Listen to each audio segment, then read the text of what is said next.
April 7th, 1986, fresh off the heels of a very successful WrestleMania 1, Vince and company tried to do it again, this time at 3 different venues. This is a history lesson of WrestleMania 2.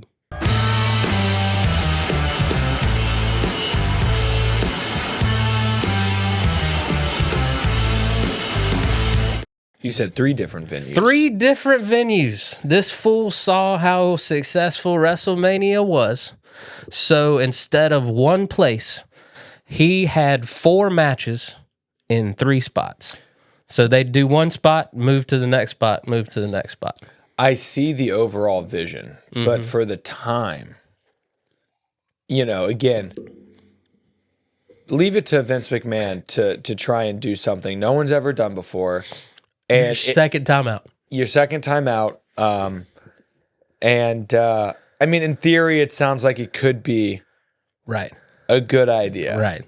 But this is some WrestleMania 4, 5, 6 type stuff. He said, second one out, I know what I'm doing. So he had Nassau Veterans Memorial Coliseum in Uniondale, New York. He had Rosemont Horizon in Rosemont, Illinois. And he had the Los Angeles Memorial Sports Arena in L.A. He had different commentators at each venue. He had different ring announcers at each venue. He had different everything at each venue. He's spending money. 4 matches at each venue, 12 total. 40,085 was the amount of people at all 3 combined. Yikes. 40,000 people. We had, he spliced in... But that's pretty huge if you think about WrestleMania numbers. Yeah, in 1986. Pretty huge. He spliced in some, it's WrestleMania, spliced in some pop culture. So at each venue, there was a wrestling person and then like an actress. Okay. So in New York, it was Vince McMahon and Susan St. James, who was an actress, did really well. She kept Vince on his toes with back and forth. Like she held her on. I'm surprised they didn't. I would be interested to do a deep dive in why they didn't use her more often going forward. I thought she did great. Didn't know the rule, like the moves, and by no means could do a play by play. She Pat McAfee'd it. She color commentated the crap out of it. That's all we need. She really and that's really good up. when you have a celebrity kind of just dropping in, Yeah, she really played up the bad guys. She made the bad guys feel super bad guys. That's cool. Which I'll get into in just a second. But we had Gorilla Monsoon, Mean Gene, and Kathy Lee Crosby in Rosemont. She was a tennis player turned actress. Okay. And then in L.A., Jesse Ventura, Lord Alfred Hayes, and Elvira. Got to do it big for L.A. Mm-hmm. Celebrities in attendance: Joe Frazier, Dick Butkus, Ozzy Osbourne, Joan Rivers had a little intro where she came out. Ray Charles sung America the Beautiful to kick it off. It felt big. Where were the most people at? Los Angeles. Okay. The big finale. The big finale was Hulk Hogan and King Kong Bundy in a steel cage match. Okay. So you got to have them all in L.A., So we kick off. We're in Uniondale, New York. This is on a Monday, mind you. Vince was like, Monday.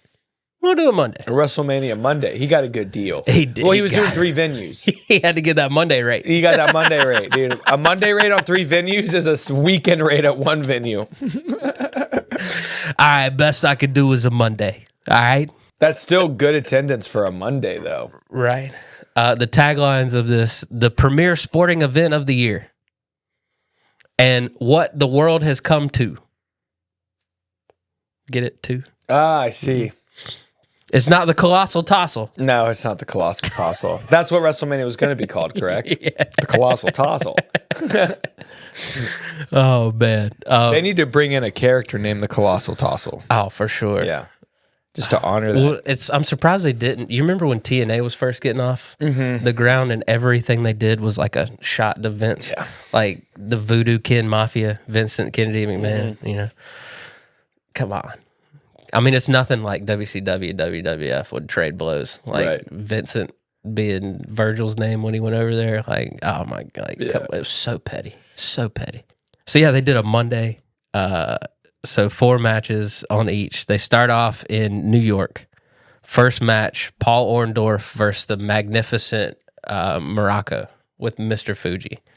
They had to do a little bit of editing on this because at one point Orndorff turns to Mr. Fuji and makes a very racist slanted eye gesture.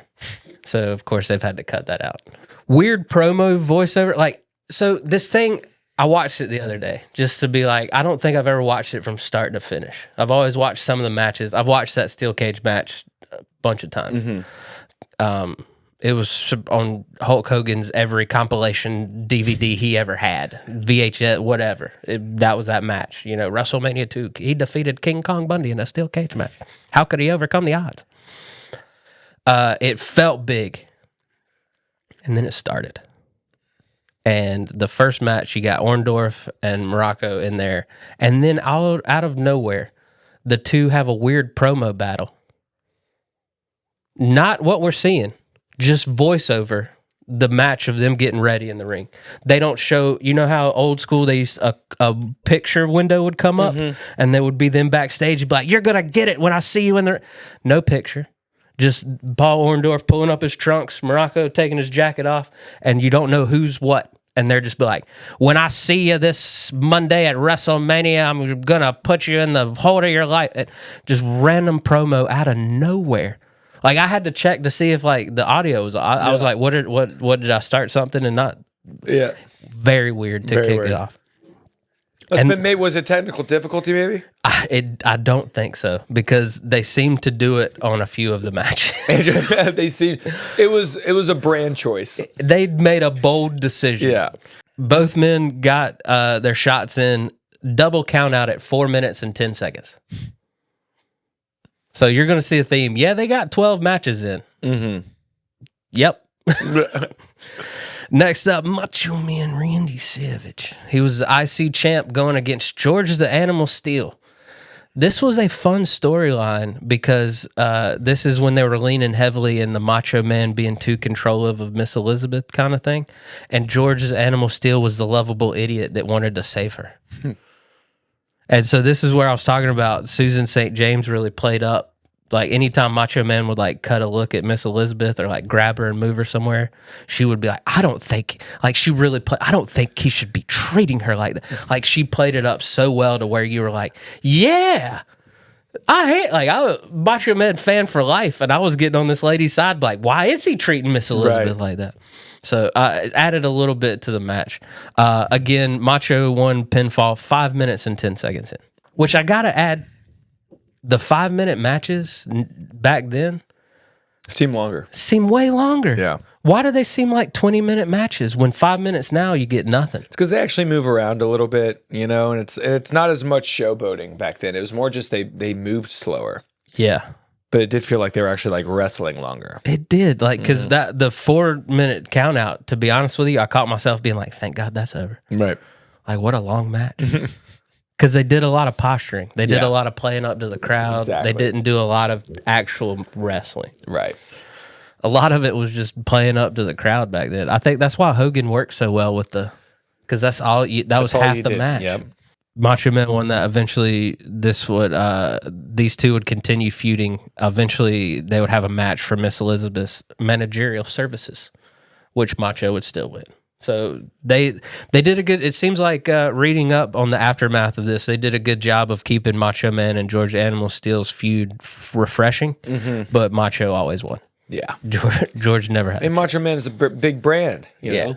Which kudos for him for carrying the IC title the whole time. Mm-hmm. You know what I mean? Because that led to next. You know, obviously WrestleMania 3 having the iconic match that he had with Steamboat, which was amazing. I just watched that. Again, love that so match. Good. God, they moved so fast in that match. That match is like... Which was unheard of back then. Yeah. Which they said, if you've heard, Macho Man was a lunatic. Like, you hear about Sami Zayn being like the annoying one, like being meticulous and going over every detail. They said Macho was like that for that match because he knew how big of a match it could have been. Next up, Jake the Snake Roberts versus George Wells. Jake's first match was just 16 days prior to WrestleMania. Like in WWE. So this is like Ricky Steamboat in WrestleMania 1. Like, they just push this dude, get out there. Yep. Jake came out, no music. They didn't even have music for this guy yet. He came out with that sack with the snake in the back. Damien. and he let the snake climb over George Wells after the DDT. This is the famous snake bite. This is the famous. He's foaming from the mouth. Yeah. So I mean, I think Macho Man had a more iconic snake bite. Yeah. On live TV, but this one you literally thought the snake killed this guy. Yeah. I meant to look up if it was real or if he like took a he took a pill. But I think that'd be a dark side of the ring story for sure. That's the one dark side episode I've yet to bring myself to watch. Which one? The Jake Snake Robert with the Grizzly Adam or his dad just so abusive. I can't. I heard going into it and I can't watch it. No, thank you. Yeah. The main event in Uniondale, New York. Mr. T versus Roddy Piper in a boxing match. Interesting. That's a money-making match right there. They were so worried Roddy Piper was actually going to punch Mr. T in the face that they taped his fist together and then taped it down in the glove to where he had this much glove. Yeah. To where it was all cushioned if he straight up just walled Mr. T. He still hated Mr. T that much, and they still put him together. I mean, Roddy Piper's a liability out there sometimes. Yeah, dude. This was a 13-minute match, unheard of back then. Piper they made him. I like this. Obviously, they can't have Mr. T lose to Roddy Piper. This is their superstar, you know. But they had Roddy Piper get pissed off in like the 4th round and just slam Mr. T, so they DQ'd him. That's funny, right? Yeah. Cowboy Bob Orton randomly in Roddy's corner. Like I kept being like, who is this giant man in Piper's corner? And I was like, that's Cowboy Bob. Love Cowboy Bob, man. It looks like a completely different person in the 80s without his cowboy hat. Yeah. But he was in the Rowdy 4th round win for Mr. T. This sparked Rowdy's first face run. He disappeared for 4 months after this, came back a roaring face. Wow. Yeah. Interesting. Yeah. And they liked him as a face too. He loved him as a face. I feel like he stayed a face for the majority of the rest of his career. Yeah. He was a face pretty much all through WCW, right? Yeah, because even when they moved him on from NWO, they had him feud with the Four Horsemen. Because that's where I'm at now in my rewatch is him and Flair teamed up against NWO, and now Flair turned on him. Love it. Can never trust that Ric Flair, man. Onward to Rosemont, the sole ladies match on the card. Fabulous Moolah versus Velvet McIntyre. They gave them a whopping minute 25. Moolah gets the pinfall win. Can you imagine just going out there and having to work for a minute? Yeah. Get paid. Probably pennies on the dollar. Yeah, though. they're probably not getting much. Yeah, I don't know how Moolah stayed. So from hearing all the stories of how fiery she was and how she didn't really take shit from anybody, to see how long she took Vince's shit. Well, she probably gave him shit. Yeah, for sure. That's why she'd come and go. I feel like it sucks. To me, it sounds like from what I've read, because I don't know too much about Velvet McIntyre, but I did see an interview where Moolah called her the best female wrestler in Canada. So it seems like we got cheated out of a generational match here. Yeah, absolutely. Velvet, I did notice, wrestled without shoes. It's pretty weird to see in '86. You know what I mean? Like Snuka, I think, was the only one really doing that. They might have given them a little bit longer than a minute 25. I say might because I feel like even without the wardrobe malfunction, women's matches were given 3 minutes tops back then. Right. But McIntyre went up on the rope, on the top rope, and splashed, and her, back then they basically wrestled in bathing suits. Her strap broke. Jeez. So then Moolah rolled her up real quick. So it might have been shorter than anticipated, but I don't feel like they would have given him much more time anyway. But it's crazy. 86, you don't think about wardrobe malfunctions. Next up, the weird matches continue. Rosemont was not a hit. Colonel Kirchner. Only time hearing about this guy. Versus Nikolai Volkov with Freddie Blassie in his corner. Continuation from WrestleMania 1 where I was like, why is Freddie Blassie in the Soviets corner? Turns out he was just a heel manager. He was like Bobby Heenan. He just went with the bad guys. Whether they were from Russia or not. 2 minutes. This was a flagpole match. Like, not that you retrieved the flag from the pole like you would think and we got accustomed to. No, if you win, you literally just got to stand in the middle of the ring and wave your flag. So Colonel Kirshner won, obviously waving the red, white, and blue, got the people hyped. It ended when Blassie tried to throw his cane to Volkov, and Kirshner caught it and hit him with it instead. So, yeah, not a whole lot. The recap lasted longer than the match. Yeah. They did like a 2.5 minute recap on a 2 minute match afterwards. I was like, y'all could have just given them 4 minutes. Right. Had a battle royal. This is where we get the Andre the Giant battle royal, because we had a battle royal. Andre the Giant won. Love it. Last eliminated Bret Hart. Where was that match? This was in Rosemont. This was the third. They didn't take Andre out to L.A.? They didn't. They were like, we're just going to keep you in Chicago, bro. Last eliminated Bret Hart. This was interesting because it had quite a few NFL players in it. Had a lot of guys from... we got Jimbo Covert from the Chicago Bears, King Tonga, Ernie Holmes. Oh, King Tonga was a wrestler. Ernie Holmes from the Steelers, Harvey Martin from the Cowboys, Bill Fralick from the Falcons, the Refrigerator Perry, William Perry from the Bears was in there, Russ Francis from the 49ers. Bret Hart was up for a match. We almost got Bret Hart and Ricky the Dragon Steamboat at WrestleMania 2. Wow.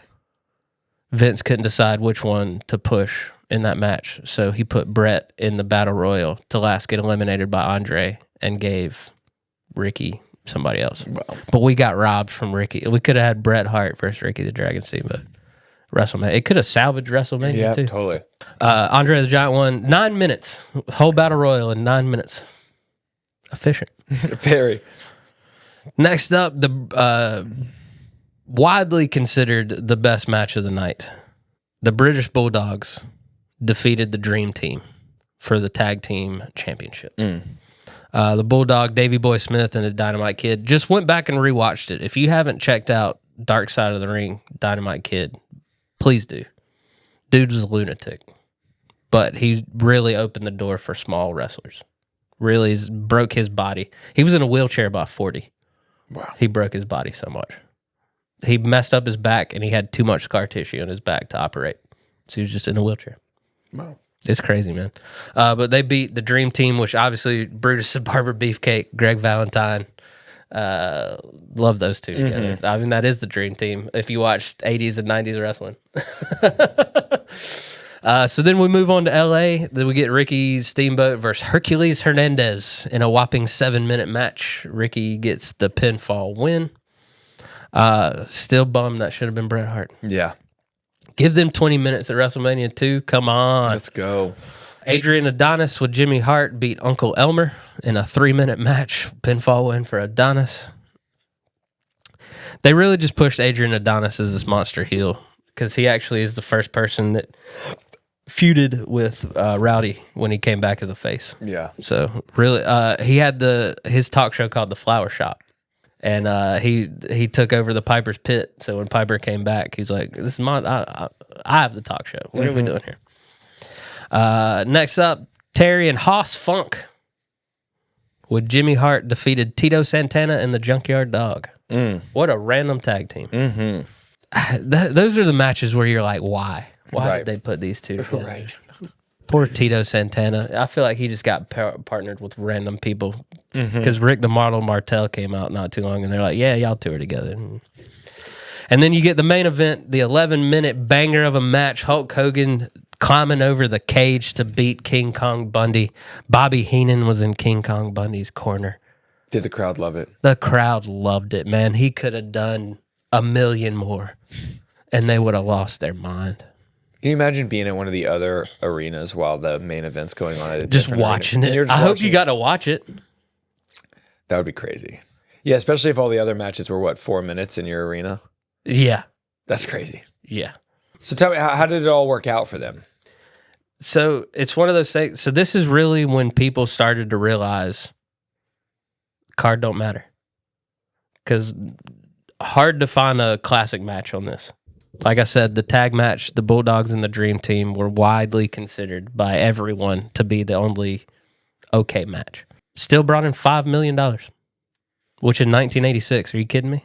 Pretty good. It was actually on cable television. It was on for pay-per-view on cable. Okay. You know, you had to go somewhere for WrestleMania 1. Yep. You could actually buy this in your house. The Cable Television Business Magazine said after the event, if anything we learned from WrestleMania 2, it's that the right promotion makes any event successful. So it was a success. They saw an increase in 5,300 subscribers in Cablevision alone. 5,300 people signed up the week of to get. It was the third most purchased pay-per-view event to that point. Wow. It would run reruns on Showtime in July, even after and people would watch it, even after the storylines had stopped. Wow. So widely considered to be one of the worst WrestleManias, but very successful nonetheless. Yeah. But it did put a little pressure. Like, from everything that I saw, Vince wasn't happy with the response. He wasn't happy with, the critics being down on this. He probably had a specific vision in mind that just didn't totally pan out. Right. Yeah. We didn't see the multiple venues anymore. You know what I mean? And then WrestleMania 3 was a banger. Mm-hmm. So it definitely caused him... If anything, I like to think that this was the last time we really saw the top people just in squash matches. Yeah. Next year we get Macho Man and Steamboat. We get Hogan and Andre. They really stepped it up in WrestleMania 3. So if anything, success or otherwise, it made the statement, we're here to stay. Yeah, we bit off a little bit more than we could chew. I don't know why we did the 3 venues. Our bad, but we'll reel it back in. Yeah. But, I mean, I honestly... WrestleMania 3 is so good that I thought it was, in my mind, it's the first WrestleMania. Same. Yeah, same.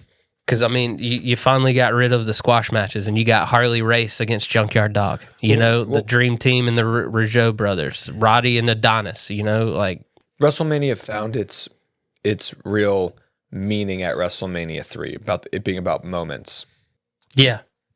And I think that's why we kind of associate WrestleMania 3 with, the beginning of what it became a little bit, because that was the first moment that really came out of WrestleMania. Very true.